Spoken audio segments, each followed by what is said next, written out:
इनकी एजेंट है, इनकी बी टीम है, उनकी फुला टीम है, ये है वो है, लेकिन नतीजा क्या निकला? हम पे इल्जाम लगाए कि मजलिस ने यहां पर जिनकी तारीफ कर रही है बिहार में उनके खिलाफ लड़ रही है, और चंद अहमक लोग, नादान लोग अवाम ने जिनको मुस्तरद कर दिया, अपनी उम्र में सटिया गए हैं, बिहार में जाकर हमारे ऊपर तनकीद करते हैं और ये इल्जाम लगाते हैं कि मजलिस जो भी इख्तिलाफ में नहीं उनके साथ हो जाती।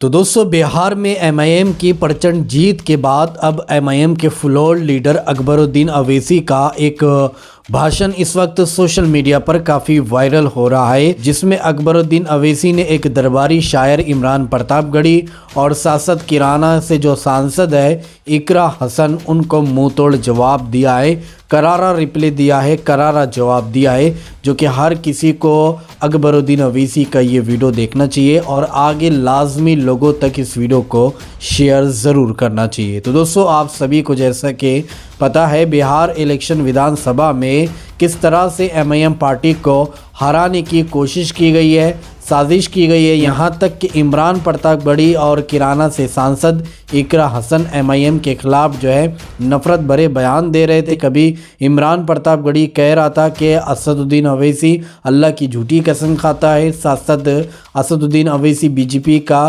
बी टीम है, बीजेपी के लिए असदुद्दीन अवैसी काम करते हैं। इस तरह के बयानात एमआईएम को लेकर दिए जा रहे थे और गठबंधन भी जो है पूरी एमआईएम को ज़ीरो पर लाने की कोशिश कर रही थी कि यहाँ से एमआईएम का खात्मा हो जाए, एमआईएम पार्टी का सपुड़ा साफ हो जाए। लेकिन इन्हीं लोगों के पार्टियों का नामो निशान बिहार इलेक्शन विधानसभा से बिल्कुल हट गया है। यहाँ तक कि बिहार इलेक्शन विधानसभा में एमआईएम पार्टी से भी कई नीचे जो है कांग्रेस गिर चुकी है, यानी एमआईएम पार्टी ने कांग्रेस को भी पीछे छोड़ दिया है और तकरीबन 5 सीटें एमआईएम पार्टी की जो है बिहार विधानसभा इलेक्शन में आ चुकी है और उनको भारी संख्या में लोगों ने प्यार दिया, वोट दिया और 5 सीटें उनकी बिहार के अंदर आ चुकी है। अब इसी को लेकर किस तरह से इमरान प्रतापगढ़ी और इकरा हसन को अकबरुद्दीन अवैसी ने करारा रिप्लाई दिया, आप सबसे पहले अकबरुद्दीन अवैसी की ये वीडियो क्लिप देके फिर आगे बात करते हैं। एजेंट है, इनकी बी टीम है, उनकी फुला टीम है, ये है वो है, लेकिन नतीजा क्या निकला? हम पे इल्जाम लगाए कि मजलिस ने यहां पर जिनकी तारीफ कर रही है बिहार में उनके खिलाफ लड़ रही है, और चंद अहमक लोग, नादान लोग अवाम ने जिनको मुस्तरद कर दिया, अपनी उम्र में सटिया गए हैं, बिहार में जाकर हमारे ऊपर तनकीद करते हैं और ये इल्जाम लगाते हैं कि मजलिस जो भी इख्तिलाफ में नहीं उनके साथ हो जाती। चलो तुम्हारी बात सही, जो इख्तिलाफ में है उसके करीब हो जाती।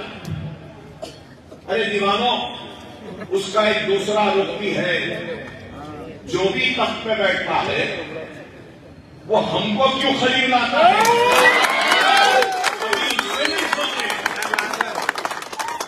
वो नहीं बोलते, हम पर बोलते कि हम उनके करीब जा रहे हैं। सवाल ये है कि कोई भी रहो, राजशेखर रेड्डी रहे तो वो भी करीब आए, रोशया रहे तो वो भी करीब आए, किरण आया करीब आया और दूर हुआ तो डूब गया।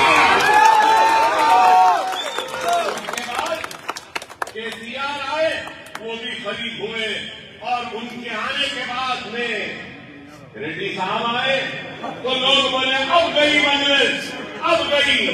अब रेड्डी साहब भी आ गए करीब, तो अरे भाई ये क्यों नहीं देखते, ये क्यों नहीं सोचते कि इनके पास क्या जादू है, जो भी तख्त पर बैठता है होता है। ये हमारी बात है, इसलिए कहता हूं कि जिसके पास ताकत होती है उसके पास हर एक को आना जरूरी है, लाजिम है। ताकत का नाम मजलिस है, ताकत का नाम मजलिस है, और मजलिस की ताकत का नाम आपका इत्तेहाद है, आपकी यही है। हर कोई इल्जाम लगाए, लेकिन इल्जाम का नतीजा क्या हुआ? जो फैसला यहां लिए, अल्लाह ने उस फैसले की भी लाज रख ली और बिहार में हमारी मेहनतों की भी लाज रख ली।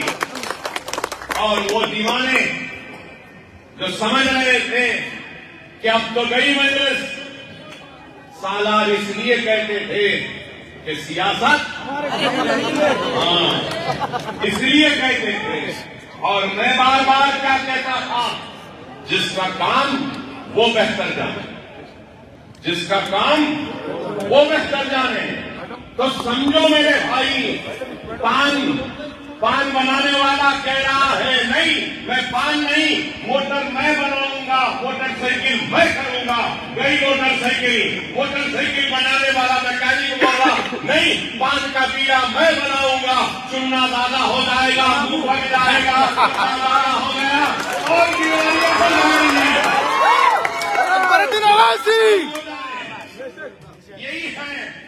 मैं ये बात कहूंगा, सालार थे, नौजवान था, सालार पास फैसले लेते थे तो नौजवान जहन में ख्याल आता, चाहे शैतान वर्गलाता था और सवाल आता था कि सालार क्या कह रहे हैं, ऐसा कैसा हो सकता है, क्या है, चुप बोल रहे हैं।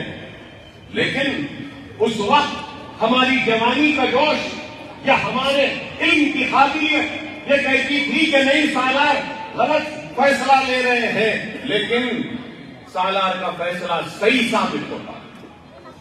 आज भी नकीब मिल्लत बैरिस्टर असदुद्दीन ओवैसी फैसले लेते हैं तो बहुत से लोगों को उनके फैसले गलत दिखाई देते हैं, लेकिन वक्त गुजरता है और वो फैसले सही साबित होते हैं। मिल्लत के वसी पर मफाद को देखकर फैसले लिए जाते हैं, इंफरादियत से नहीं लिए जाते। और अल्लाह ने ये दुनिया का निजाम अल्लाह की मर्जी के बगैर नहीं चलता। अल्लाह अगर नहीं चाहता तो इमारतें नहीं बनती, अल्लाह नहीं चाहता तो इतने हजारों बच्चे यहाँ पे नहीं पढ़ते, अल्लाह नहीं चाहता तो मैं आज जिंदा नहीं रहता था, अल्लाह नहीं चाहता तो अल्लाह की मर्जी के बगैर दुनिया का पत्ता भी नहीं हिलता। दुनिया कुछ भी कर ले, अल्लाह हमसे राजी है और दुनिया की सारी कोशिशों के बाद भी अल्लाह हमको कामयाब करता है। मौका दे रहा। शिकवा करना है तो अल्लाह से करो, शिकायत करना है तो अल्लाह से करो, लड़ना है तो अल्लाह से लड़ो। क्या जो फैसला जुबली हिल्स में हमने लिया, अल्लाह ने हमको हमारे उस फैसले की लाज रख दी। सही वक्त पे सही फैसला ही सियासत है। अरे मेरे भाई, खुदारा समझो, खुदारा समझो। रसूलुल्लाह सल्लल्लाहु अलैहि वसल्लम की हदीस है कि मुसलमानों अपने आप को ऐसी जमात से वाबस्ता करो जिस जमात से ज्यादा मुसलमान वाबस्ता। जमात से बागी भर की दूरी अख्तियार करोगे तो शैतान के साथी होगे, और अगर जमात के साथ रहोगे तो अल्लाह का रास्ता तुम्हारी इबादत करेगा। अरे हम तो जी लिए, क्या चाहिए मुझे जिंदगी में? कुछ नहीं चाहिए, काम कर दिया, बच्चों को पढ़ा रहा हूं, 6 मरतबा जीत गया, दौलत है, शौहरत है, सब कुछ है, अब तो कुछ ख्वाहिश नहीं जिंदगी से। जी हाँ दोस्तों, आप लोगों ने MIM के फ्लोर लीडर अकबरुद्दीन अवीसी साहब का ये वायरल वीडियो क्लिप देखा और सारी बातें आप लोगों ने सुनी है। किस तरह से इमरान प्रतापगढ़ी और किराना से जो सांसद है इकरा हसन, उनको मुंह तोड़ जवाब दिया गया है, करारा रिप्ले दिया गया है, जो कि ये बिहार विधानसभा इलेक्शन में आकर प्रचार के दौरान MIM पार्टी के खिलाफ जो है नफरत फैला रहे थे। कभी असदुद्दीन अवीसी को BJP का B टीम कहा जाता, तो कभी कहा जाता कि ये कौम के धोखेबाज है, ये कौम को धोखा देते हैं, और भी बहुत सारी बातें इन लोगों ने MIM पार्टी को लेकर कही थी। तो आज सभी को जो है मुंह तोड़ जवाब अकबरुद्दीन अवीसी ने दिया है। दोस्तों, इस पूरी वीडियो को देखने के बाद अब आप क्या कहना चाहोगे, आपके इस बारे में क्या राय, तो कमेंट में अपनी राय लाजमी बताइएगा। तो चलिए दोस्तों, इस तरह की इन्फॉर्मेशन लेकर आपकी खिदमत में एक बार फिर से हाजिर होंगे। जब तक अपना ख्याल रखिए और अपनी इस भाई को अपनी दुआ में याद रखिए। अल्लाह हाफिज़।